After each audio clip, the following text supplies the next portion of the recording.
You're not going to hypnotize me, are you? No, but you do look a little sleepy. So. Oh, I got to wake up a little bit. Now, let's back up, because this actually is very serious. People think of hypnosis, they think of movies where they've seen people, memories and brains being messed up. But this is actually, the medical community thinks, could be a very viable treatment for people. Yes, Wendy, and they're actually getting closer to understanding kind of why and how it works in the brain. And unlike those stage demonstrations where the hypnotist makes some hapless volunteer squawk like a chicken, it really gives, well, when it's done correctly, it gives the patient more control over their mind and their body rather than less. And if you're a cancer patient, you talk to some of these folks going through radiation, going through chemotherapy. How were they being hypnotized? Was it more of a meditative state that they had control of over when they were in and out of it? It's quite similar to meditation, although there's a little bit of there is sort of a suggestion involved, and in many cases the patient can give this to him or herself, and it involves saying something like, this procedure is going to help me. I may be getting toxic chemotherapy, but in my case, it's going to be life-saving. It's going to get better. I'm going to feel very relaxed.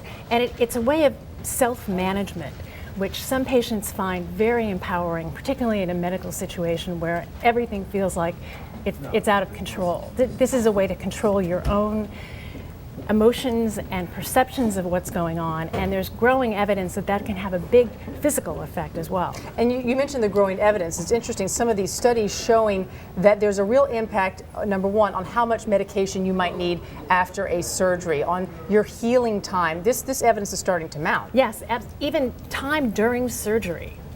Some of these connections are a little bit mysterious, but they're actually showing that it can cut not only recovery time and pain medication, but the actual time that the surgeon needs, and all of that adds up to less money. So that's another impetus for this. Now you see that I've actually seen iPhone apps out there saying that, there are a lot of them how now. to hypnotize yourself. But clearly people are interested in this. Is there possibly a placebo effect going on here? That's very much one explanation for this. And again, it's not so simplistic as, oh, well, it's all in your head. Right. The placebo effect really does show that what you expect to feel has a big impact on what you do feel. Again, this is a way to manage the brain's perception of pain.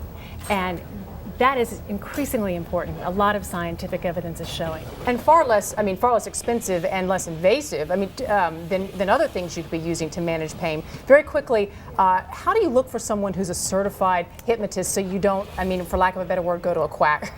It's very confusing out there. Probably the safest advice I've heard is go to someone who has a medical license in some other area, either an MD or they're a licensed psychologist, someone who has a state license. There are lots and lots of lay hypnotists out there. I don't mean to suggest that they're not any good, but given this early stage when we're talking about real scientific therapeutic uses for it, you're probably safest to start with a licensed medical professional. And very quickly, there's about 30% of people who really can't be hypnotized. Right, that's what studies have shown. Not quite clear why. It probably has a lot to do with whether people are really skeptical and are saying to themselves, oh, this is never going to work, which kind of drowns out the voices.